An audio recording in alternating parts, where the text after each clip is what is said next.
Salut les amis, j'espère que tu vas bien aujourd'hui. Moi ça va, j'ai bien récupéré de ma promenade. Pourquoi je te parle de ça? Je vais te le dire tout de suite. Mais avant, je vais me présenter. Si tu es nouveau, je m'appelle Adrien, je suis coach de héros.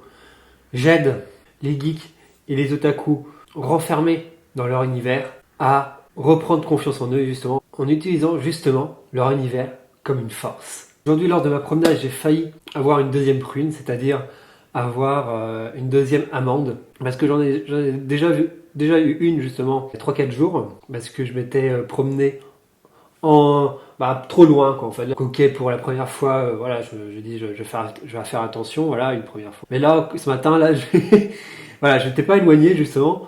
En tout cas, j'ai fait attention.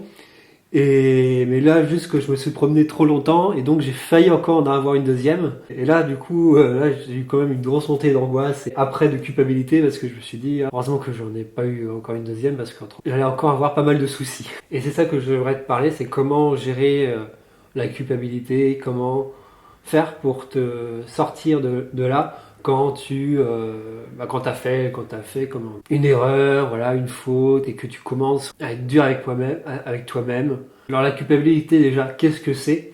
La culpabilité, tout simplement justement le fait que tu te juges coupable, hein, comme le mot entend. Voilà, en fait, c'est tout simplement que tu te déclares coupable d'une faute commise. Et donc voilà, rien que ça, finalement, en fait, c'est déjà une très mauvaise chose parce que finalement, on fait tous des erreurs, on commet tous des fautes, mais est-ce que ça, on vaut la peine d'être, de se juger? En plus, on se juge tellement sévèrement que ce qui se passe, parce qu'on est vraiment pris dans cette émotion-là. Et c'est ça qui va entraîner justement ce mécanisme de souffrance. Et après, qui va générer une boule de colère en toi si tu ne l'exprimes pas, si tu gardes tout ça pour toi, et que tu vas commencer à ruminer, bref, tu es pris au piège, tu es dans un mauvais état d'esprit. Et moi, c'était comme ça que j'étais auparavant. À chaque fois qu'il m'arrivait, un pépin, je me jugeais très sévèrement, je ne comprenais pas, j'avais peur, je croyais que, le monde était injuste, que les gens étaient malveillants. Et je sais que c'est difficile, surtout de s'en sortir, parce que souvent on a hérité ça de qui, hein? Voilà, de notre éducation et donc de notre famille, de nos parents. Alors en fait, chacun doit prendre sa juste responsabilité. Et donc pour ça, je vais te donner, je t'ai préparé 4 petites clés pour que tu puisses gérer cette culpabilité, que ça ne devienne plus une source de problème. Première justement, c'est ce que je viens de te dire, c'est de prendre ta responsabilité. Prendre ta responsabilité de ce que tu ressens. Finalement, en fait, c'est de plus avoir peur de ce que tu ressens. Mais c'est d'accepter ton ressenti. Il faut voir tes émotions comme une force. Comme une force aussi bien qui t'aide justement à créer. Moi, ça m'aide beaucoup justement dans mes créations, mais aussi ça te guide aussi. Justement, ça te permet aussi de ça, c'est que c'est comme un tableau de bord. C'est ce qui te permet de te guider, ça t'envoie des messages pour t'emmener vers ce qu'il y a de meilleur pour toi. Et donc la seconde clé, c'est de les accueillir. Tout simplement, justement, comme je le disais, c'est de les accueillir. Quand on va se sentir coupable, on va rejeter ça, on va l'enfuir, on va le mettre sur le tapis. Finalement, ça ne va faire que rajouter de l'huile sur le feu. Voilà, il faut voir un peu, c'est comme des sables mouvants. Plus tu t'agites, plus tu résistes à l'émotion, plus ça va t'étouffer. D'ailleurs, ce qu'on dit souvent, une phrase très connue, c'est ce à quoi tu résistes persiste. La troisième chose, c'est tout simplement d'être bienveillant à ton égard. La bienveillance, en fait, c'est un peu l'antidote contre la culpabilité. Quand on se sent coupable, on devient un persécuteur et on attend le sauveur.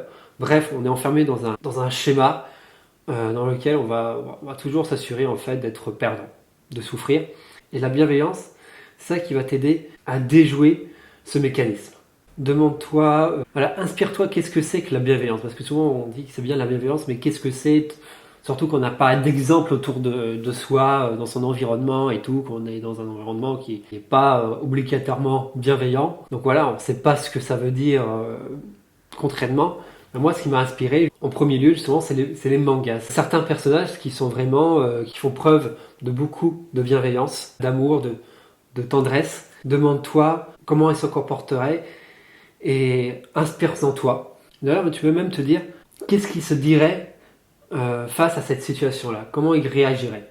Puis la quatrième clé, c'est une fois que tu as désamorcé justement cette culpabilité, que tu l'as accueilli, que tu as fait tout ce processus, eh bien tu peux finalement te demander comment je peux changer mon attitude, mon comportement, pour plus que voilà que alimenter, que ça se reproduise ce conflit ou cette erreur.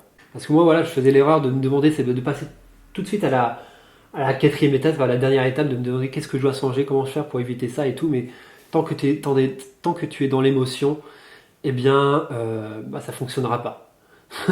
Ça faudra, voilà, ça serait pur et simple, ça ne fonctionne pas. Une des, comment dire, un des principes pour devenir un héros, c'est de travailler sur soi. Car on sait que justement, tout ce qui se passe dans notre vie prend naissance en soi. Voilà, j'espère que tu as bien aimé cette petite vidéo, cette petite capsule, encore une fois. Hein. Dis-moi ce que tu en penses. N'hésite pas à rejoindre mon groupe Facebook si tu as envie de poursuivre l'aventure. Et moi, je te dis à demain